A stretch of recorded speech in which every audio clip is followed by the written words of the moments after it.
I'm going to start with the fitness question. Okay. You're gonna softball it in there with some easy stuff. I start with the easy one. So stick around for the more difficult questions. Because it is the new year, it is 2026. I am really motivated to put a lot of work into my fitness and nutrition. You're somebody you're in your 40s now, right? Yeah, I'll be 42 on Monday. He's 42. I've been following him on Instagram for years. You know, he was on my podcast in 2020 or 2021. He's always been in shape.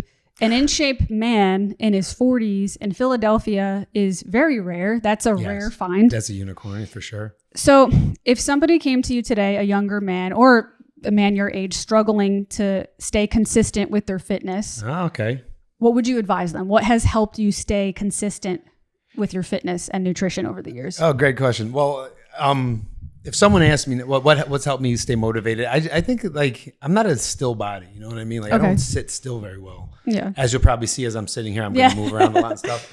I have to be moving. I have to be doing something. I have like ADHD, like really bad ADHD. Okay. And that balancing of the energy helps me balance my brain. Okay. So like if I go like 4 or 5 days without working out, my life is kind of like upside down. Like I'm losing shit. I don't get stuff done. And so it's always been a balancing act when it comes to that.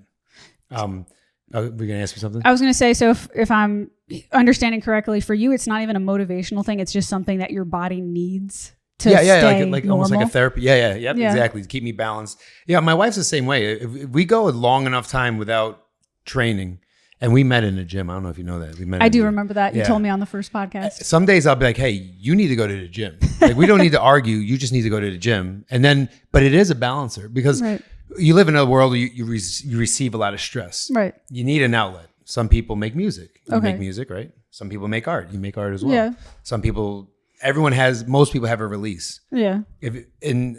For me, the release is a gym. So it's always been very easy to be like, I'm going to go to the gym. So in a way, it's like your drug. There's an addiction. There's absolutely an addiction. Yeah, it does. I mean, it doesn't even have to be in a negative sense. Like, but people do things to stabilize their moods. It's like a antidepressant or like smoking weed. You know what I mean? I think it's the most underutilized antidepressant. Yeah. I think if you went to a doctor and you told him all your problems and he said, why don't you just go work out for like 60 to 90 minutes a day, come back to me in 3 weeks and tell me how you feel. That person would probably lose all their patience and their license because they'd be like, you're not practicing. But they would also probably have a very high success rate. Yeah. Because I think that's where a lot of people are lacking. So that's how it keeps me motivated. I'm a father, so I know that someone's watching me and I want to be around for that. That keeps me motivated. Now, if someone were to ask me the key, what I would tell everybody, it's like the stock market. Mm-hmm. Just make a plan, stick to it. Don't try to get rich in one day. Don't try to reinvent the wheel. Don't try to find a shortcut. Mm-hmm. Pick your funds, pick your strategy, deposit what you're going to deposit. Don't keep on looking at it and checking it, right? The scale. Yeah. Just pick a plan. And then in 3 months, 6 months, 9 months, 12 months, look how far you've come. You know, it's like, because when you're investing money or doing your 401k or whatever, when you forget about it and then you look like 3 years later, you're like, holy shit, that's a lot of money. Because you didn't micromanage it. You just let it ride. I would have to 100% agree with that because I've been thinking about that myself. I have to kind of recalibrate and get back into fitness this year because I had health issues last year that made it impossible for me to work out. I was fainting frequently and I had to get a deviated septum surgery. Oh. So I started thinking about how to be healthy and fit in the long term.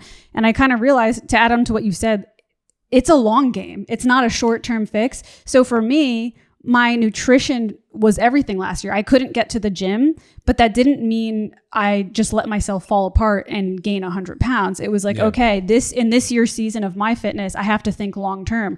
Right now, I physically can't get to the gym, but there are things I can do to support my body right now as I'm healing this health issue and I'm getting surgery and I'm healing from that. So it's a long game. Like, you know what I mean? It's if you start putting in the work, you might not see, and you're starting from zero, you might not really see the physical, benefits of your fitness routine for at least 3 to 6 months. Yeah, that's very possible. But so a couple of things. You may not see it. Other people may see it. Yeah. Other people may also just experience it. Like maybe you didn't lose the 40 pounds, but now you're just in a good mood consistently. Right.